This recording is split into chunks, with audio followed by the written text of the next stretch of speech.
Hey everybody, sorry I'm late. We had a little issue connecting to our internet feed here. Um, just rolling with the punches. But anyway, good morning.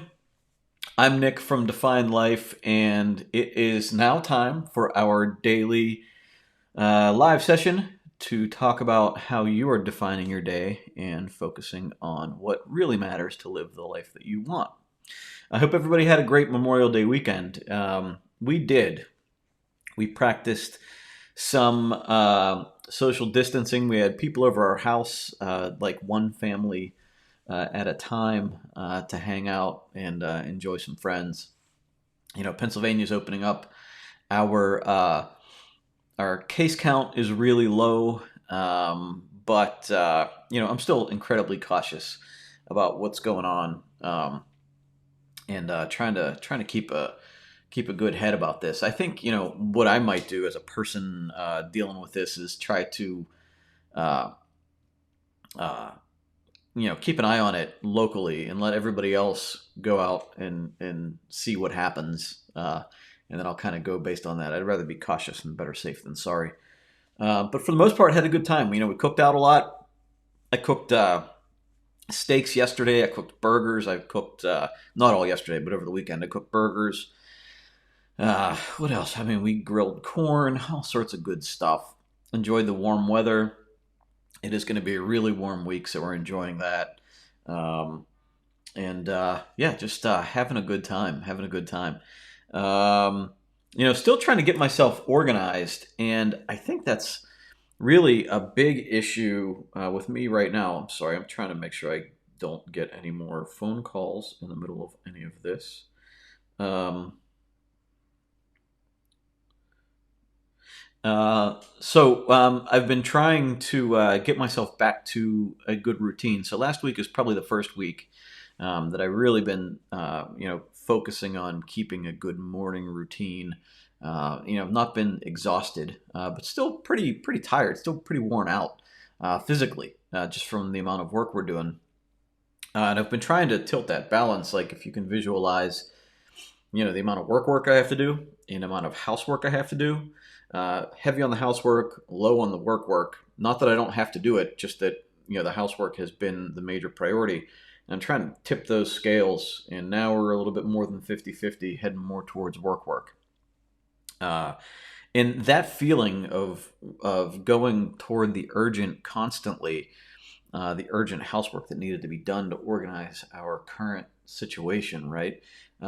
It started to weigh on me, and I started to notice it towards the end of last week, and it really started to like, I don't know if it was bringing me down or what it was, but it was creating a mental shift in me, like I wasn't doing what I needed to be doing. Like it just kind of it wasn't so much guilt as I know it needed to be done, but it was just something was going on. And I was trying to talk about it with a buddy of mine, and he's like, I know what you're talking about.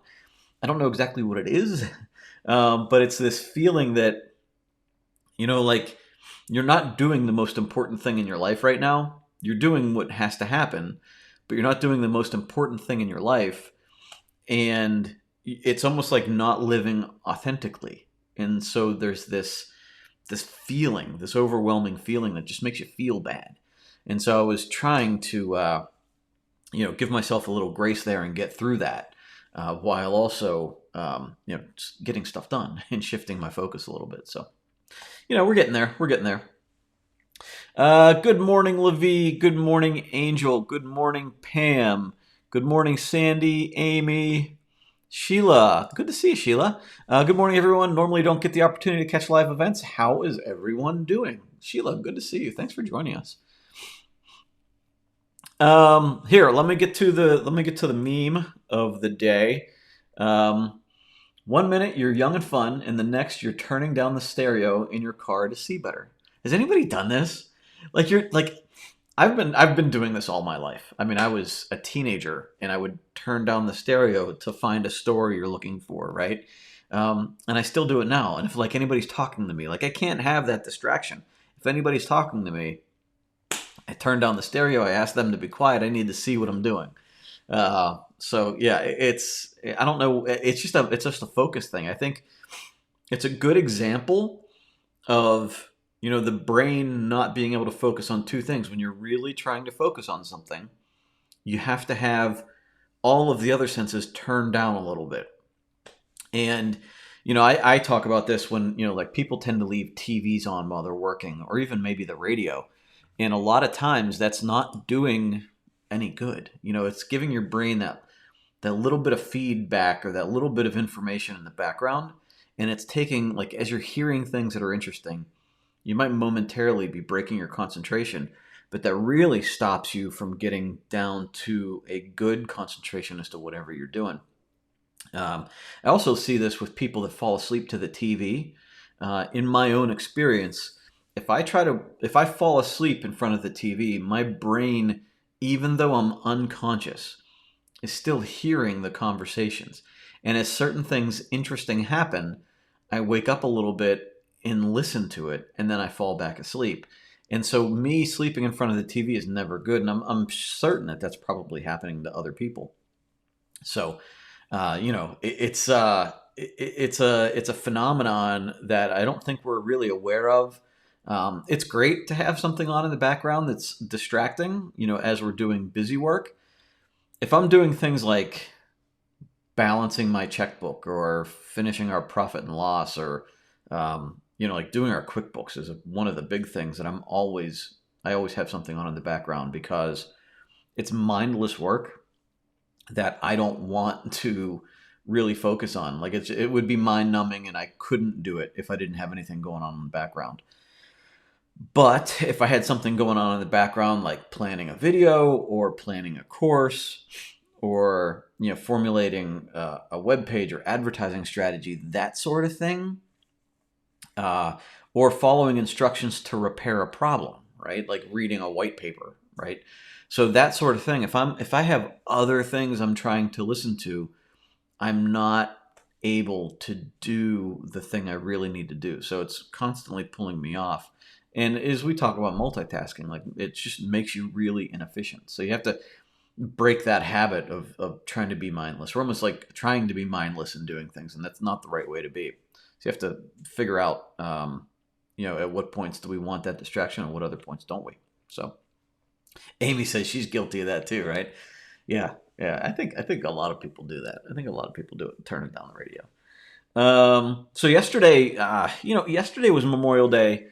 I've had a problem with. I've had a problem with all the Happy Memorial Day messaging out there, the advertising messaging, and I think my issue, and maybe it all started like when people really started using veterans as like political arguments. I think I started getting real sensitive to anything that did that. And so even Memorial Day for me was like, like Memorial Day is supposed to be like a day of remembrance, right? And so it's the kickoff to summer, and for decades it's been like the first day of summer, the summer season. It's when we go to the pool. It's when we go do all the things. Apparently mattress shopping too. But I've just had this internal issue with Memorial Day for myself, and I got to thinking about it this weekend, and I wrote an email about it. It's actually, I posted it also, where, I guess if I were someone that had lost my life, for this country, in any situation, I guess, what would I want for the people I left behind? I'd want them to be happy. I'd want them to, do everything that I had fought for them to do. And so I kind of maybe give myself and society a pass when they say Happy Memorial Day now, and when they have sales and bargains and, more Memorial Day blowouts. I think maybe now I'm starting to come to the realization that it's okay, because if it were me, that's one of the things I enjoy about this country, is that we can barbecue with friends, that we can shop, I can get whatever I want at a moment's notice, and I love great deals as much as anybody. So maybe Memorial Day, is a happy time, and I think about, even thinking forward, as morbid it may be, to my to maybe what my funeral might look like. And you I don't want people to be bawling over me. I would actually prefer it if so they had a big old party. Maybe not to celebrate me passing, but at least have a good time together and maybe joke around and all that sort of thing. So, I'd rather enjoy. I guess I'd rather enjoy it. I'm just trying to wrap my head around the whole Memorial Day thing, and I'm coming around to it. So we're getting there. Last week we spoke a lot about time blocking, and we're going to get into a little bit today. But there's one person in the user group that went over something that she's doing. If you're in the user group, if you are a user, jump in there and take a look at it. It's Anna. She has talked about it difficult to give everything a specific time, and so what she did is create a gigantic AM block, a block for priorities, and then a gigantic PM block. So she has things she wants to do in the morning. She has her blocked off focus time, and then she has a gigantic PM list of things that she needs to do. And she also says one of the strategies is that she tries to do everything within one room before she leaves that room. So if there's a bunch of stuff like getting dressed, brushing your teeth, like if you have all that in one room, you can do it, and then walk out, and you don't have to walk back into that room. So you're not going back and forth and back and forth and back and forth, right? And that makes a lot of sense. And I think it's a great strategy to get into time blocking. If you are not to the point where you can go from, like, looking at my day right here. Some of my stuff disappeared. All right, I'm going to have to check into that. So for me, I have this live session, and then at 11 I have a catch-up call with Luann, and then I have an 11:30 lunch, and then 12 o'clock I'm learning, and then 1 o'clock I'm organizing some our inventory and things, and then 2 o'clock. So I have like everything ordered, from like ordering product to payroll to reviewing our social media. All that stuff has its own time slot. Now, if you're not to the point where you can do all of that, I even have dinner in there, but you have a list of things you need to do.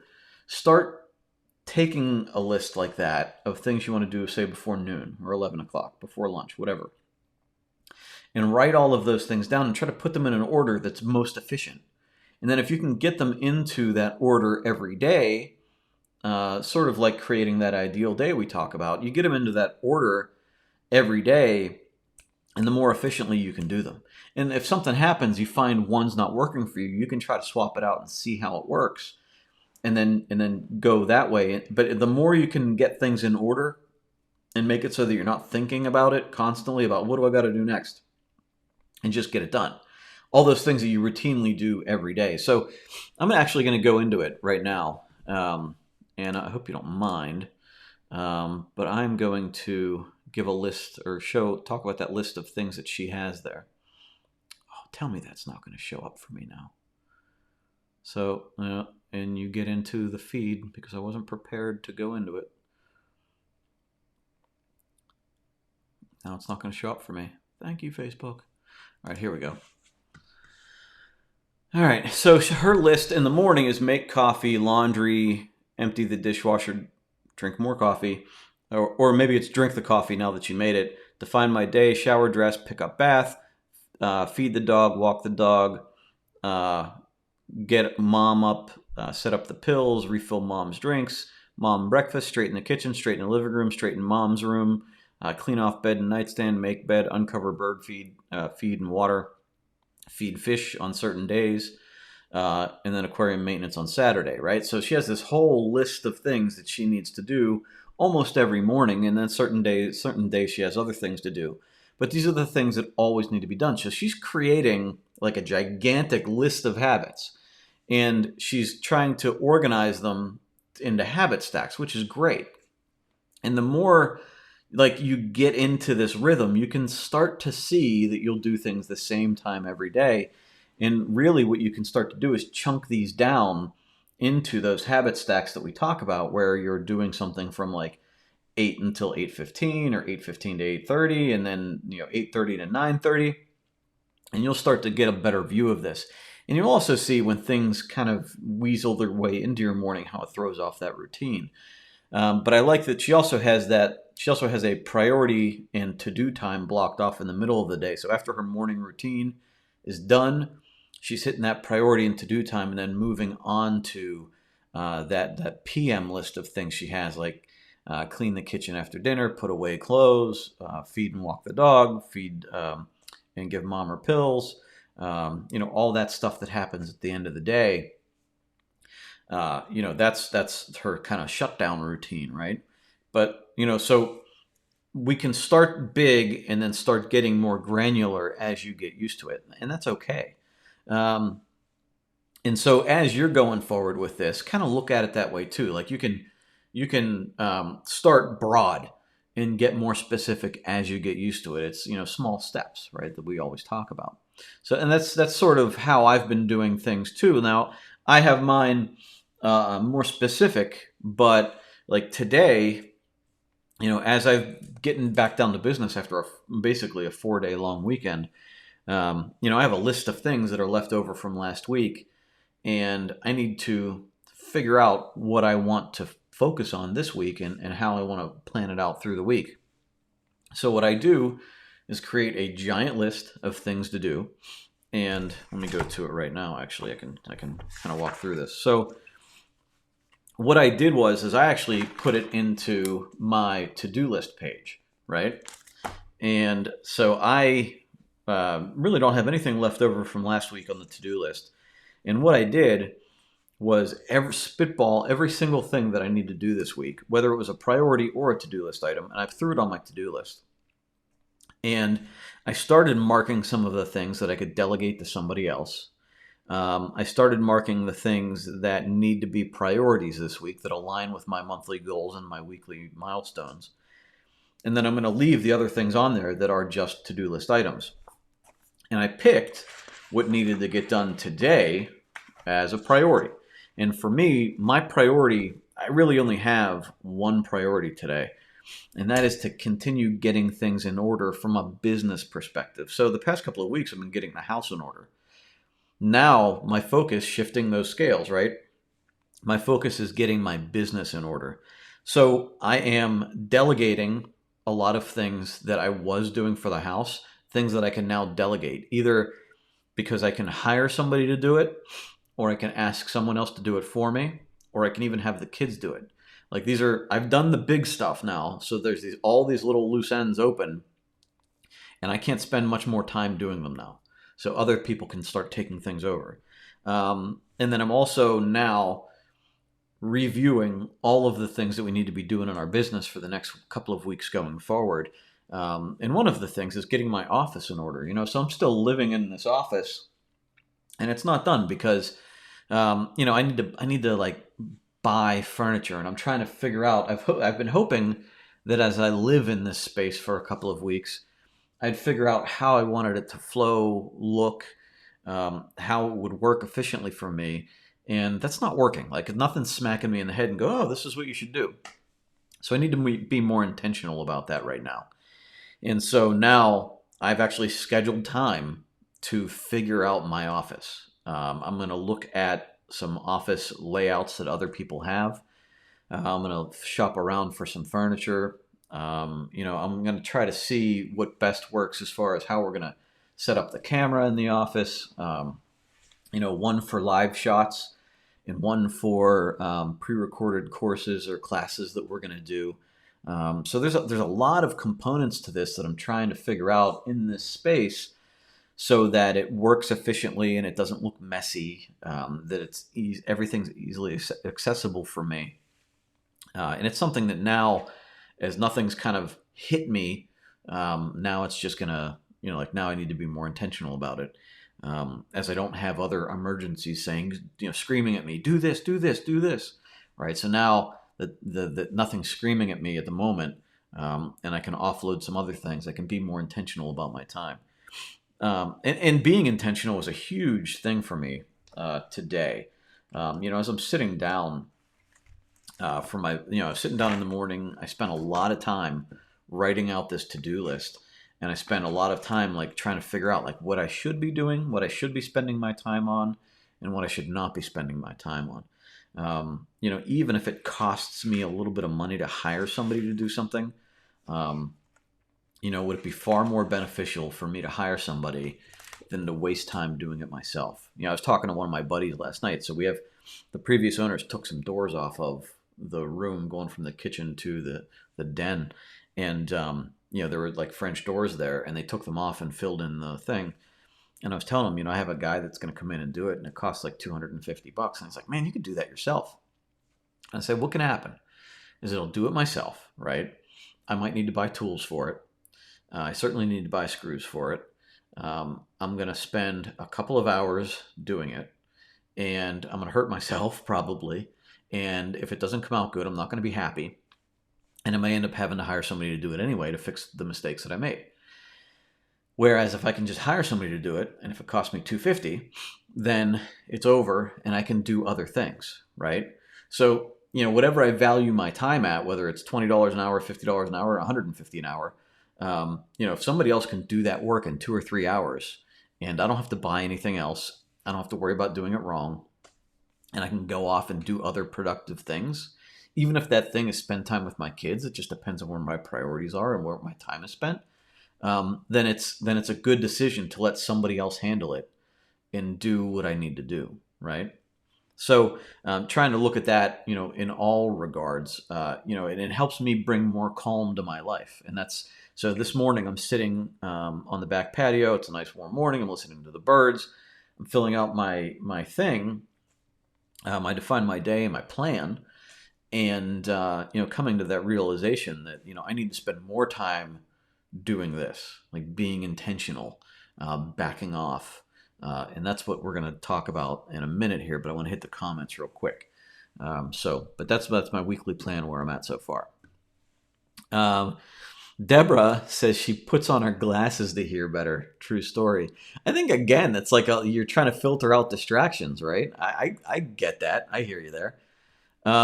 Angel says, I often work with my playlist called Music to Code By. For me, that increases focus. When I need to focus, I can't listen to my favorite types of music. So, Angel, I do the same thing. So if I listen to music I like, I'm listening to the lyrics, or I'm listening to that part of the song I like, and I can't concentrate. Now, if I'm exercising, if I'm doing yard work, then I can listen to that music. But what I have to listen to when I'm working, or if I'm trying to drown out background noise, I listen to like piano sonatas, right? I have this Pandora station called Work Focus, and I think it was even suggested to me by Pandora, and so I just now have that, and it's all like orchestral music that there's no lyrics, and it's just like background noise. And they say that even sparks the brain a little bit, so that's what I do there. So yeah, great point. Good morning, Brenda. Patty says, I agree. It's okay to go on with living our lives and still remember that sacrifices that some have given also. And I think that's it. So we can't go too far. We're going back to this Memorial Day conversation. We can't go too far, into like, that's sort of like the whole thing with people like radicalized either way. There's so much gray area. Like we don't need to be, I don't need to walk around sad on Memorial Day, right? But I think what we can do is just take a moment and say, like, appreciate, right? You take a moment and say, we're here because of that. And I really appreciate that. And in response, I'm going to enjoy this gift I was given, And I think that's somewhere around the proper mentality to have in a lot of different areas. So Patty, good point. All right. So, what I really wanted to talk about today was this balance between chaos and calm. And I think that spending too much time in either one is bad, right? And I relate it to my experience here, and in a lot, you can look at this in a lot of areas. If you spend too much time depressed or suppressed or sedentary, it's bad for you, right? If you're too in your feelings a lot, it's bad for you. Um, Whereas also, if you're like too much of a driver, it's bad for you. If you're always on, it's bad for you. We talked about it a couple of weeks ago, where you're like just pegging the red line constantly, you wear yourself out. Whereas if you're down here in sedentary, things creep up on you, right? Tasks creep up on you, poor health creeps up on you. And so, finding that middle ground where you're just sort of in cruise control and accomplishing things is where we want to get to. Now, that doesn't mean we don't go down here once in a while, and it doesn't mean we don't go up here. I mean, even when you're driving your car, you go from here to here. That's how you get to where you want to go. You're going up a hill, you hit up here, right? If you want to accelerate, you're going up here, especially if you're trying to accelerate quickly. But then when you're cruising, you're here, right? Or if you're slowing down, or if you have to stop for a minute because there's a red light, an accident, or you need to stop and get gas, you're down here. So, you're going from here to here. And you look at it in exercise. Great cardio exercise has you, slowly ramp up, and you try to maintain a heart rate around here, but sometimes you spike it and sometimes you bring it down. If you stay up here the entire time, you're going to wear yourself out and you might have a heart attack. Where if you come down here, you're really not doing any good. But you can zoom out from a particular like 10 or 30-minute exercise and bring it out to your day. If you were exercising nonstop throughout the day, your joints, your muscles, everything would hurt you. You would wear your body out. But if you're down here and you're not exercising at all, the same thing is happening. So you need to go from here to here.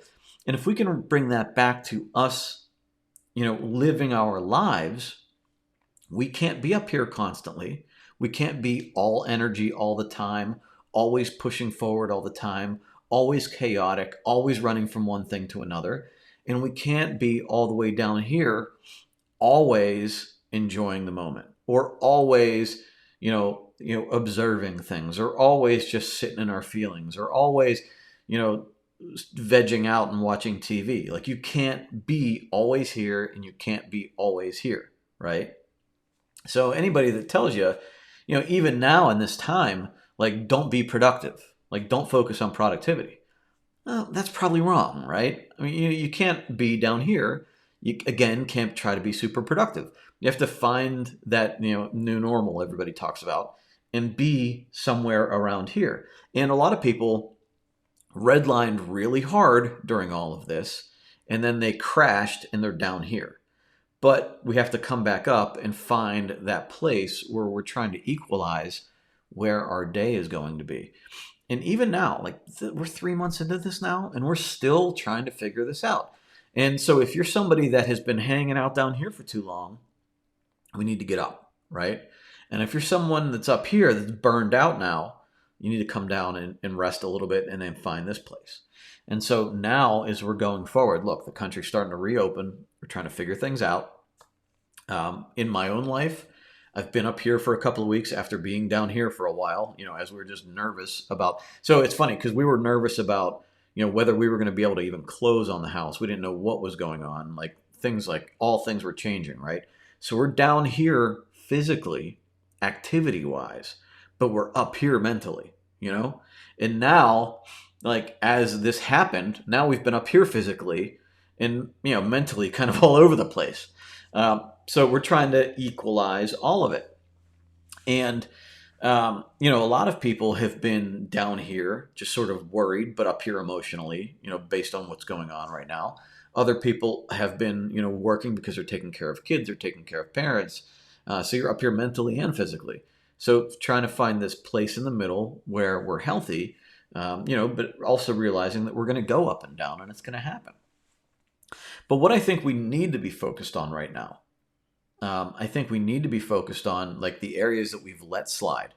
What have we let slide right now? Like, so as our physical health slipped, mine has, and that's something that I've been intentional about trying to repair over the past week, and I'm going to double down on it this week.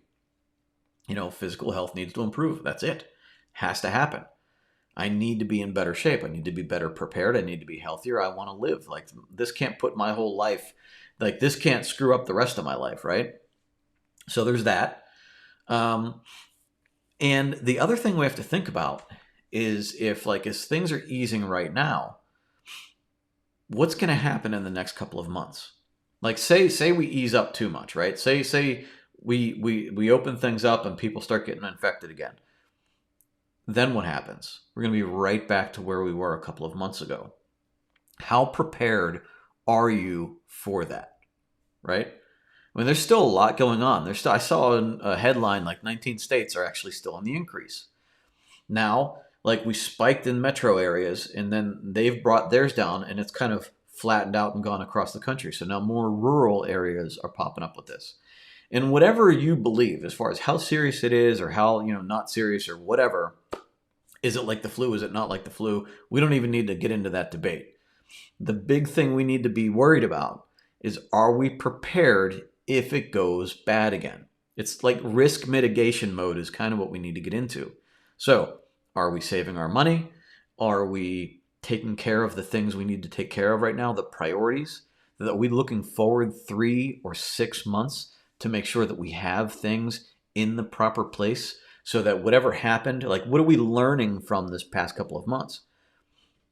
Have we learned, where we were vulnerable, what we need to improve, and how can we change, where we are right now to be better prepared in the future? Do we need to take advantage of a couple of sales and maybe buy some dry goods or go out and like, so for me, we're looking at these meat shortages and people are still talking about these packing plants, people still being infected. Maybe they have to shut down. Maybe the meat shortage is going to get worse. So go out and get a couple more packages of meat and throw them in a freezer, right? From a business perspective, how is business going to go forward? If you're an employee, what if like your business didn't shut down this time, but what if they have to shut down the next time? What if kids can't go back to school in August? There's a lot of questions out there, and we might believe, well, that's not going to happen. That doesn't mean it won't. And so we need to look at all the things that could potentially happen and try to prepare as best we can. And I'm not saying we have to go red line with it, right? We don't want to go here. We don't want to ignore it and pretend like it's not going to happen either. You want to find yourself somewhere here where you're seeing, okay, this is a potential risk. How could I, in a thoughtful manner, prepare for it? And if it doesn't happen, great. If it does, I can say I did what I needed to do. And so that's how we're looking at it from a personal and a business perspective. Trying to look ahead 3, 6, maybe even 9 months and say, where do we need to be as a family, as a business, so that we can take care of what we need to take care of.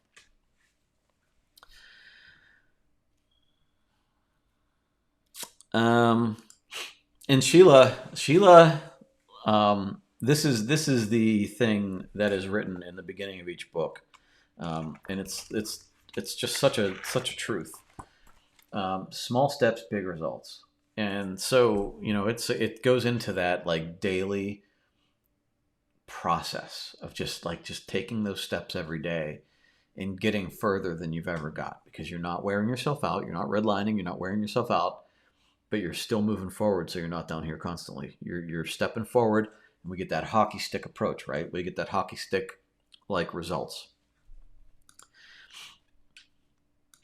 And Sheila says, honestly, I've embraced my new normal. Teaching remotely has really opened up an opportunity that I have not had in 20 years. That's really cool. Actually, I have 3 times during the day that I have at least 90-minute blocks of time to work towards some of my goals. I break those 3 90-minute blocks of time into me, work, and home, and I'm working goals each day in each area for 90 minutes. That's awesome. That's awesome. And if you are a Define My Day user and you're not in the user group, you got to get in there and follow Sheila. Every day she's in there posting about what's going on and asking you to post with her what you're doing. She is a huge role model in that group. Sheila, I appreciate you a lot. Thank you. Yeah, and Pam says, progress, not perfection, something I need to remind myself constantly.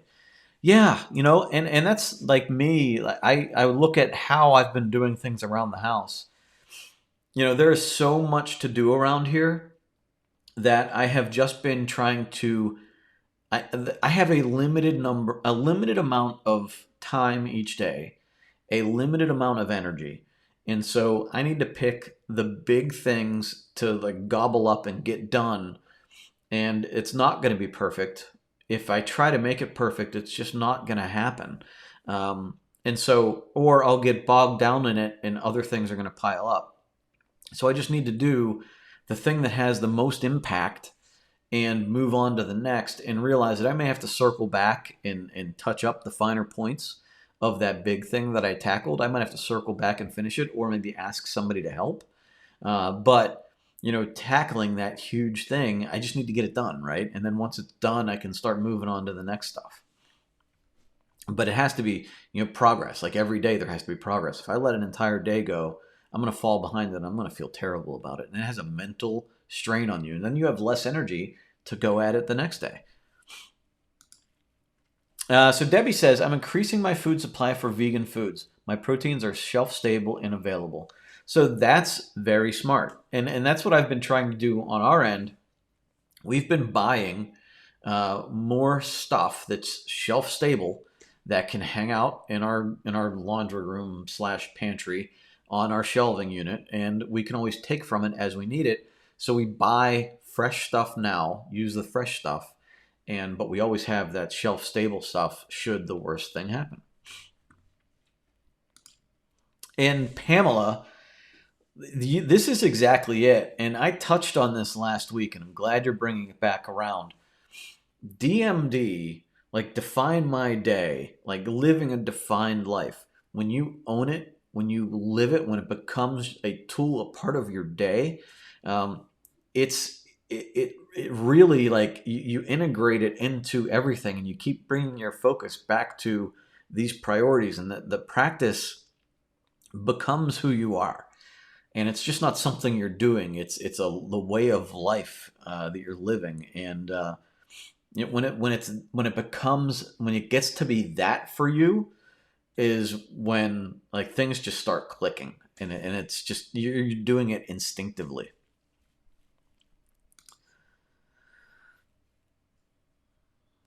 And Sheila says, "Thank you, Nick. I love the DMD process." Well, you make it so much better. Thank you, Sheila.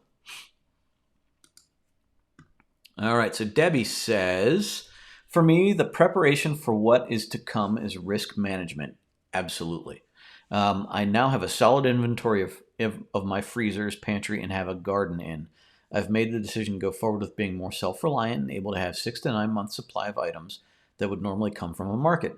My work life is next. Making decisions and taking the plunge into what will be. It is an adventure, and I don't have all the answers, but I am moving forward. And yeah, and that's it, right? So having that 6 to 9 month supply of items, and you find, and that's a trial and error process. So we bought things 3 months ago that we've not even touched yet, and we've bought other things that we've gone through a couple of times. So we need to observe it and realize what is taking, like what we're drawing from inventory, and what things that we don't need to continue to stock up on. You might have a year's worth of toilet paper, like some people, and not need to stock up on that at all, while you don't have any of Kleenex, like whatever. But, yeah. And so, once you have yourself prepared, whether frozen foods or shelf stuff or a garden, which is great, we're trying to do that too. Then you get onto your work life and you look at it in sort of the same manner. What could my income look like? What's a worst case scenario? How much savings do I have?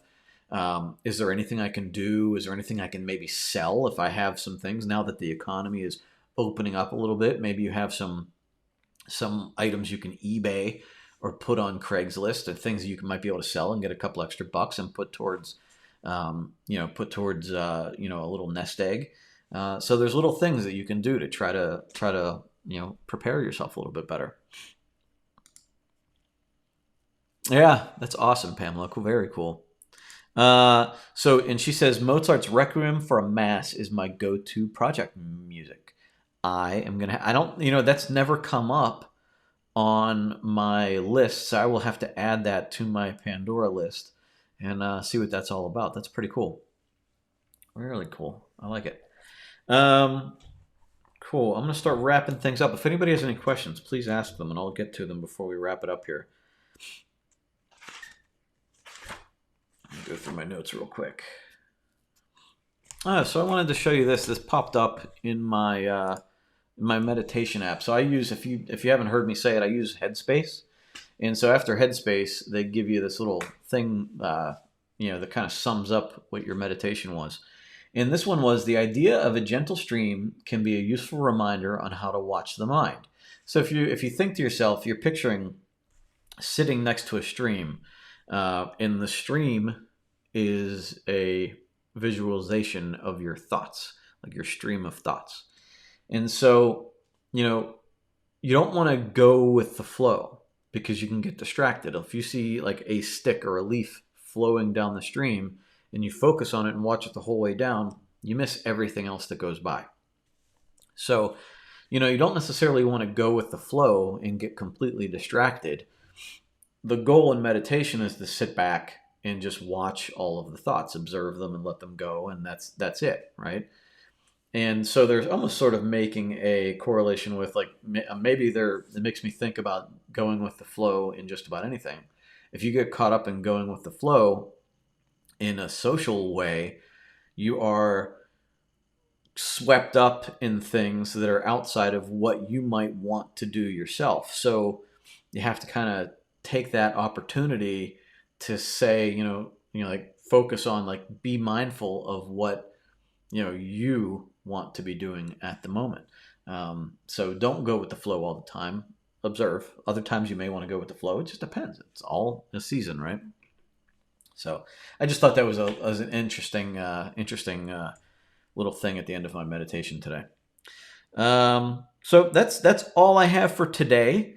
I thank you all for joining me. I appreciate all your comments. Everybody have a great Tuesday. I keep wanting to say Monday, but have a great Tuesday. I will see you again tomorrow on Hump Day Wednesday at 10 o'clock. Keep moving forward, and I will talk to you soon. See you.